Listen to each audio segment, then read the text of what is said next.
സുഭദ്ര കൊലക്കേസിലെ പ്രതികളെ പോലീസ് കസ്റ്റഡിയിൽ വിട്ടുകൊടുത്തു. Alappuzha judicial first class magistrate കോടതിയിലെ ഹാജരാക്കിയ പ്രതികളെ റിമാൻഡ് ചെയ്യുകയും ഇന്ന് 8 ദിവസത്തേക്ക് ഒന്നും രണ്ടും പ്രതികളെ കസ്റ്റഡിയിൽ വിട്ടുകൊടുത്തു. മാത്യൂസിനെയും ഷർമിളയെയും കൃത്യസ്ഥലത്ത് കൊണ്ടുവന്നു കോർത്തുശ്ശേരിയിലെ അവരുടെ വാടക വീട്ടിലേക്ക് പോലീസ് എത്തിച്ചു. കോടതിയിൽ ചില സംഭവവികാസങ്ങളുണ്ടായി. കോടതി വെച്ച് പോലീസ് കസ്റ്റഡിയിൽ 8 ദിവസം വിട്ടുകൊടുത്തപ്പം അന്വേഷണത്തിനായി കോർത്തുശ്ശേരിയിൽ സുഭദ്രയെ കുഴിച്ചിട്ട സ്ഥലത്ത് എത്തിക്കുമോ, അവിടെ കൊണ്ടുപോയി അന്വേഷണം നടത്തുമെന്ന് പറഞ്ഞപ്പോൾ രണ്ടാം പ്രതിയായ ഷർമിള കുഴഞ്ഞു വീണു, വാവിട്ട് നിലവിളിച്ചു. ഞാൻ അവരെ അമ്മയെ പോലെയാണ് കാണുന്നത്, ഞാൻ അവരെ കൊന്നിട്ടില്ല എന്ന് ഉറക്കെ കരഞ്ഞ് വിലപിക്കുന്ന നമ്മൾ കണ്ടു. അവരല്പനേരം മോഹാത്സ്യപ്പെട്ട് തൊട്ടടുത്തിരുന്ന യൂണിഫോം ഇട്ട് അവർ 2 വനിതാ പോലീസിന്റെ ദേഹത്തേക്ക് ചാരി അവരെ പിടിച്ച് നിർത്തുന്നത് നമ്മൾ കണ്ടു. ഇപ്പം കുറ്റബോധം ഉണ്ടായി കാണാം. കാരണം അവരെ കൊന്നിട്ട് സ്വർണം കൊണ്ടുപോയി വിൽക്കുന്നതിന് ഒരു കുറ്റബോധമില്ല. എറണാകുളത്ത് നിന്ന് ഓഗസ്റ്റ് 4-ാം തീയതി കാണാതെ പോയതാണ് സുഭദ്രയെ. അവിടെ പോലീസിൽ കേസ് രജിസ്റ്റർ ചെയ്തിട്ടുണ്ട്. പിന്നീട് ഏകദേശം 1 മാസത്തോളം കടവന്ത്ര പോലീസ് ആ കേസിന്റെ അന്വേഷണം നടന്നു. അവര് വിമൺ മിസ്സിംഗ് ആയിട്ടാണ് കേസ് രജിസ്റ്റർ ചെയ്തത്.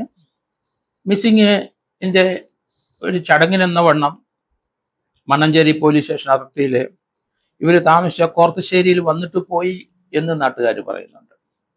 ഏതായാലും 1 മാസമായിട്ട് യാതൊരു പ്രോഗ്രസും ഇല്ല.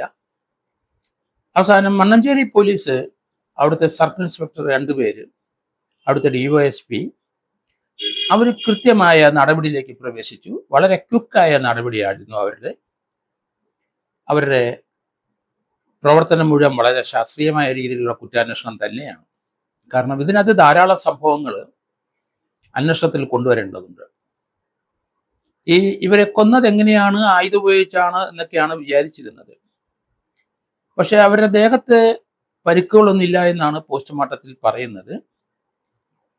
പുറത്ത് കാണാനുള്ള പരിക്കുകളൊന്നുമില്ല. അവരെ അടിച്ചു കൊലപ്പെടുത്തി എന്നൊക്കെയായിരുന്നു വാർത്തകൾ വന്നുകൊണ്ടിരുന്നത്. അവരെ ശ്വാസം മുട്ടിച്ച് കൊന്നിട്ടുണ്ടാവാം, അവരെ ഒരു തുണി കഴുത്ത് ചുറ്റി ആണ് കൊന്നതെന്ന് പറയുന്നു. ഏതായാലും വളരെ വിശദമായിട്ട് ഇവരെ ചോദ്യം ചെയ്തിട്ടുണ്ട്. അവരുടെ ദേഹത്ത് ചവിട്ടിയതിൻ്റെയോ തല്ലിയതിൻ്റെയോ അടിച്ചതിൻ്റെയോ മുറിവുകളൊന്നും കാണാനില്ല. ശ്വാസം മുട്ടിയിട്ടുണ്ട്. പക്ഷെ അവരെ ബോധം കെടുത്തി അവരുടെ സ്വർണം ആഭരണങ്ങൾ കരസ്ഥമാക്കാനായിരുന്നു പ്ലാൻ എന്ന് പറയുന്നു. അതിനാണ് മാത്യൂസിന്റെ ബന്ധുവായ റെയ്നോൾഡ് എന്ന ആളെ സമീപിച്ചത്. അയാൾ മദ്യപാനിയാണ്. 3 പേര് ഒന്നിച്ചിരുന്ന് മദ്യം കഴിക്കും. അയാള് ഇവരെ ബോധം കെടുത്താനുള്ള, അബോധാവസ്ഥയിലാക്കാനുള്ള ചില ഗുളികകൾ കൊണ്ട് കൊടുത്തു. അത് എന്താണ് കൊടുത്തതെന്ന് പോലീസിന് കണ്ടെത്തണം. അത് പോസ്റ്റ്മോർട്ടം റിപ്പോർട്ടിനകത്ത് വിസറയിൽ അതുണ്ടോ ഇല്ലെന്ന് കണ്ടെത്തണം. ആ പറയുന്ന കാര്യം ശരിയാണോ എന്ന് പോലീസ് വെരിഫൈ ചെയ്യേണ്ടിയിരിക്കുന്നു. 2 പേരെയും ഇപ്പം കൃത്യസ്ഥലത്ത് കൊണ്ടുവന്നിട്ടുണ്ട്. ആ വീട്ടിലാണ് 4-ാം തീയതി സുഭദ്ര എത്തിയത്. 7-ാം തീയതി സുഭദ്രയെ കൊന്നു എന്നാണ് കരുതുന്നത്. 10-ാം തീയതിക്കുള്ളിൽ അവിടെ കുഴിച്ചിട്ടിട്ടുണ്ട്. എന്തായാലും കടവന്ത്രയിൽ നിന്ന് കാണാതെ പോയ ഇവരുടെ മക്കളാരും, സുഭദ്രയുടെ മക്കൾക്കാർക്കും ഈ മാത്യൂസിനെയോ ഷർമിളയോ അറിയില്ല. അവർക്ക് ഇത് ആദ്യം കേൾക്കുമ്പം അവർക്ക് ഞെട്ടലുളവാക്കി. അമ്മയുടെ അടുപ്പക്കാരായ 2 പേരെ അറിയില്ല. അമ്മ ഇവരുടെ വലയിൽ വീണു. ഇവര് തീർച്ചയായിട്ടും കൊലപാതകികൾ തന്നെ, അബദ്ധവശാലൊന്നും സംഭവിച്ചതല്ല. കുഴിയെടുത്ത് മൂടാൻ തന്നെ തീരുമാനിക്കൂ. അതിനു മുമ്പ്, മരണത്തിന് മുമ്പ് കുഴി എടുത്തിരുന്നോ എന്നുള്ള കാര്യം ഇനിയും പോലീസ് അന്വേഷിക്കേണ്ടിയിരിക്കുന്നു. പോലീസ് ഇതിനകത്ത് വളരെ ജാഗരൂകരായിരിക്കണം. കാരണം കേസിന് 2 പേരും ഡ്രഗ് അഡിക്റ്റ് ആണ്, അതുപോലെ തന്നെ മദ്യപാനികളാണ്. ഇവർ ഈ രീതിയിലുള്ള കുറ്റകൃത്യങ്ങൾ മറ്റെവിടെയെങ്കിലും ചെയ്തിട്ടുണ്ടോ ഇല്ലയോ എന്ന് നമുക്ക് തോന്നാം. കാരണം ഇത് കടവന്ത്ര പോലീസിന്റെ അവിടെ ഒരു അന്വേഷണം നടത്തിയെങ്കിലും അതിന് ഒരു മാസം കഴിഞ്ഞിട്ട് റിസൾട്ട് ഒന്നും ഉണ്ടായില്ല. ആ രീതിയിൽ അങ്ങ് പോകും കാര്യങ്ങൾ. ഇനി അത് മണ്ണഞ്ചേരി പോലീസിന്റെ ക്വിക്ക് ആക്ഷൻ കൊണ്ട് മാത്രമാണ് ഈ കേസ് ഡിറ്റക്ഷൻ ആയത്. അവിടുത്തെ എസ് പി അഭിനന്ദിക്കുന്നു, ഡിവൈഎസ്പിയും ഈ സർക്കിൾ ഇൻസ്പെക്ടറേയും പോലീസുകാരെയൊക്കെ അഭിനന്ദിക്കാതിരിക്കാൻ കഴിയില്ല. ഇതൊരിക്കലും വെളിച്ചത്ത് വരുമെന്ന് ഞാൻ കരുതിയില്ല. കാരണം ഒരു മാസം കൊണ്ട് മിസ്സിംഗ് ആണ്. എറണാകുളം പരിസരത്തൊക്കെയാണ് അന്വേഷണം മുന്നോട്ട് കൊണ്ടുപോകേണ്ടതെന്ന് വിചാരിക്കും. പക്ഷേ എത്രയോ ദൂരം അടുത്ത ജില്ലയിലാണ് അവർ രഹസ്യമായിട്ട് വന്നു പോകുന്ന ഒരു സ്ഥലം. ആ സ്ഥലത്ത് തന്നെ അവരെ കൊന്നു കുഴിച്ചിട്ടു. ഇനി ഈ പ്രതികൾ രണ്ടുപേരുമായി അവർക്ക് കർണാടകയിൽ പോകണം. അവിടെ വിറ്റ സ്വർണം കണ്ടെടുത്തേണ്ടിയിരിക്കുന്നു. അവരിവിടെ പോയി താമസിച്ച സ്ഥലത്തിലെ ആൾക്കാരെ ചോദ്യം ചെയ്യേണ്ടിയിരിക്കുന്നു. അവരെ സബ്സിക്വൻ്റ് കോണ്ടാക്റ്റ് ഇവരുടെ മരണത്തിന് ശേഷം ഒളിയിൽ പോവുകയാണ് ഉണ്ടായത്. അവരുടെ ധരിച്ചിരുന്ന ആഭരണങ്ങൾ മുഴുവൻ കരസ്ഥമാക്കി. ഏതായാലും ഇതിനകത്ത് മാത്യൂസും ശർമിളയും തമ്മിൽ 10-15 വയസ്സിൻ്റെ വ്യത്യാസമുണ്ട്. ശർമിളയ്ക്ക് നല്ല പ്രായക്കൂടുതലുണ്ട്, മാത്യൂസിന് പ്രായം കുറവാണ്. അത് തന്നെയുമല്ല, മദ്യപാനം തന്നെയായിരിക്കും ഇവരെ ഒന്നിച്ച് നിർത്താൻ കാരണം. ആ മദ്യപാനത്തിന് ഇതുപോലെ ഇവരുമായിട്ട് കമ്പനി കൂടിയത് ആരൊക്കെ ഉണ്ടെന്നുള്ള കാര്യങ്ങൾ ഇനി പോലീസ് വളരെ വിശദമായിട്ട് അന്വേഷിക്കേണ്ടിയിരിക്കുന്നു. വളരെ സൂക്ഷ്മതയോടെ അന്വേഷണം മുന്നോട്ട് കൊണ്ടുപോകണം. മാത്യൂസും റെയ്നോൾഡും എവിടെയൊക്കെ പോയി താമസിച്ചിട്ടുണ്ട്, ഇവരുടെ അടുപ്പം 2 വർഷത്തിനുള്ളിൽ മാത്രമേ ഉണ്ടായിട്ടുള്ളൂ. ഏതായാലും മാത്യൂസിന്റെ അമ്മ പറയുന്നത് അവർ മത്സ്യത്തൊഴിലാളികളാണെന്ന് തോന്നുന്നു. അവർ കൃത്യമായിട്ട് പറഞ്ഞു ഇവന്റെ പോക്ക് ശരിയല്ല, ഇവനെ തൂക്കിക്കൊല്ലണമെന്ന് വരെ അമ്മ പറഞ്ഞു കഴിഞ്ഞു. മണിപ്പാലിലെ ഇവർ സ്വർണം വിറ്റ പെറ്റമ്പള്ളി എന്ന് പറഞ്ഞ സ്ഥലത്ത് നിന്ന് തീർച്ചയായിട്ടും ആ സ്വർണ്ണാഭരണങ്ങൾ കണ്ടെടുക്കേണ്ടതുണ്ട്. അവിടുത്തെ അവരുടെ കോണ്ടാക്റ്റ് മുഴുവൻ നോക്കണം. ഇവരുടെ കോണ്ടാക്റ്റിൽ അവിടെ ആരെങ്കിലും മിസ്സായിട്ടുണ്ടോ എന്നുകൂടെ പോലീസ് അന്വേഷിക്കേണ്ടി വരും. വരും ദിവസങ്ങളിൽ ഇതിനെപ്പറ്റിയുള്ള കൂടുതൽ വിവരങ്ങൾ നമുക്ക് അറിയാൻ സാധിച്ചേക്കും.